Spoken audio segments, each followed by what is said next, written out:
Introducing myself. Perkenalkan, saya Radiatul Adawiyah. Saya mahasiswa dari program studi pendidikan guru madrasah ibtidaiyah semester 3. Jadi NIM saya 2311170040. Islam adalah cabang filsafat yang membahas tentang hakikat pengetahuan manusia dalam Islam. Epistemologi Islam memiliki beberapa ciri, yaitu yang pertama berdasarkan Al-Quran dan hadis, yang kedua mengakui akal, hati, dan indera sebagai sumber ilmu, yang ketiga menempatkan wahyu sebagai sumber pengetahuan dan inspirasi, yang keempat menekankan totalitas pengalaman dan kenyataan empirisme, yang kelima banyak cara untuk mempelajari alam rasionalisme, yang keenam mengajak manusia menggunakan panca indera dan akal sekaligus. Epistemologi Islam memiliki beberapa metode penelitian, yaitu metode riset bayani atau riset ijtihadi untuk ilmu agama. Yang kedua, metode riset isbari eksperimen. Yang ketiga, metode riset burhani observasi untuk ilmu alam dan ilmu sosial. Yang keempat itu metode riset jadali rasional untuk ilmu filsafat. Epistemologi Islam merupakan pandangan hidup yang mencakup kehidupan di dunia dan akhirat.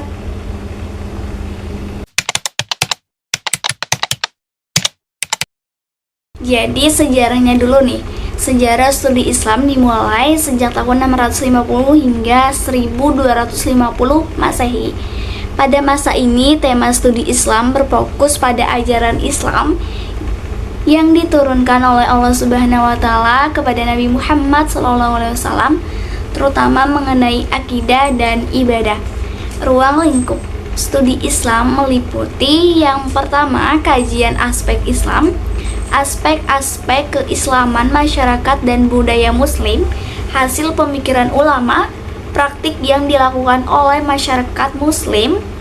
Dalam studi Islam, pendekatan sejarah sangat penting karena Islam datang kepada manusia dalam situasi yang berkaitan dengan kondisi sosial kemasyarakatannya.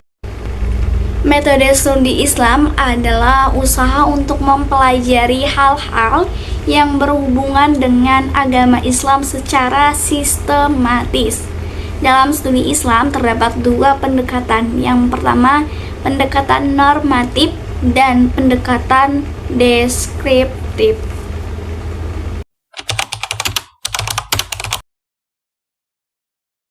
Yang dalam studi Islam, jadi yang pertama itu pendekatan teologis, mengutamakan pemahaman teks-teks suci Al-Quran dan hadis, serta doktrin-doktrin Islam.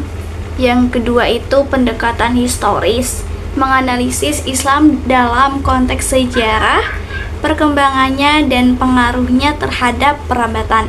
Yang ketiga itu pendekatan sosiologis, mempelajari Islam sebagai fenomena sosial, interaksi dengan masyarakat, dan perannya dalam kehidupan sosial.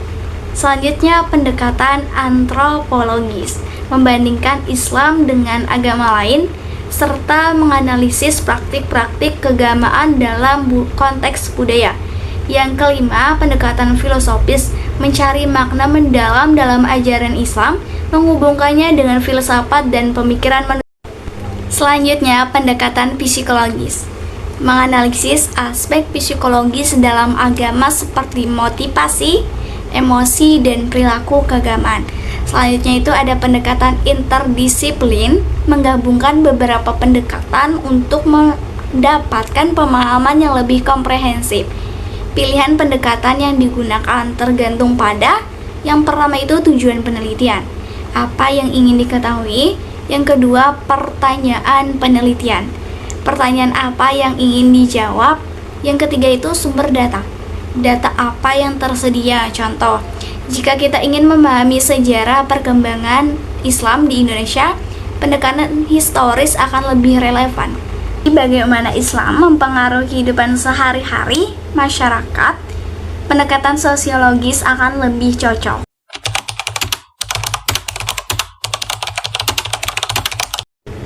Jadi pembahasan yang keempat adalah metodologi memahami Al-Quran.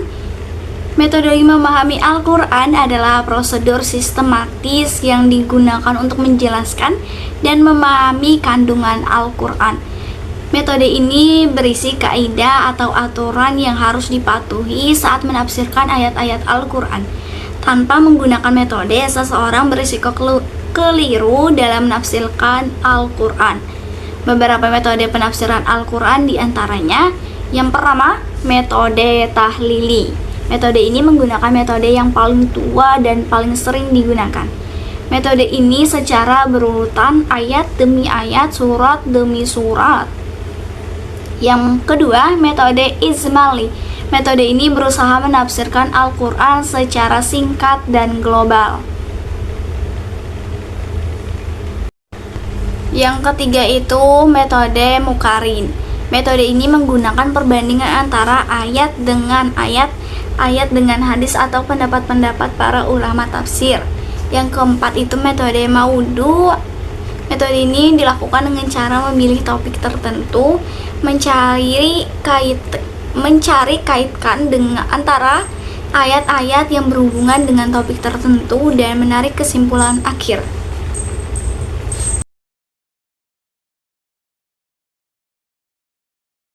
Memahami hadis. Pengertiannya adalah cara yang digunakan untuk memahami hadis atau menafsirkan hadis Nabi Muhammad SAW. Beberapa metode yang digunakannya: yang pertama, metode mukarin.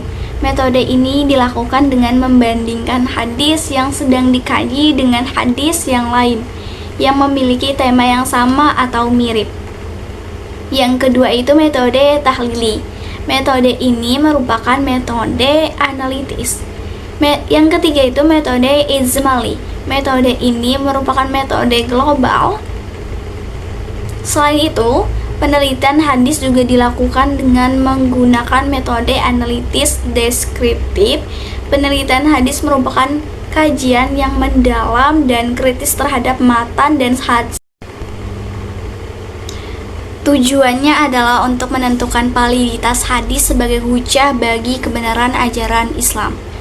Langkah-langkah metodologis penelitian matan hadis antara lain: meneliti matan dengan melihat kualitas sanadnya, meneliti susunan lafal berbagai matan semakna, meneliti kandungan matan, menyimpulkan hadis penelitian matan.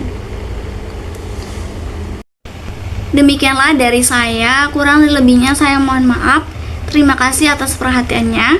Wassalamualaikum warahmatullahi wabarakatuh.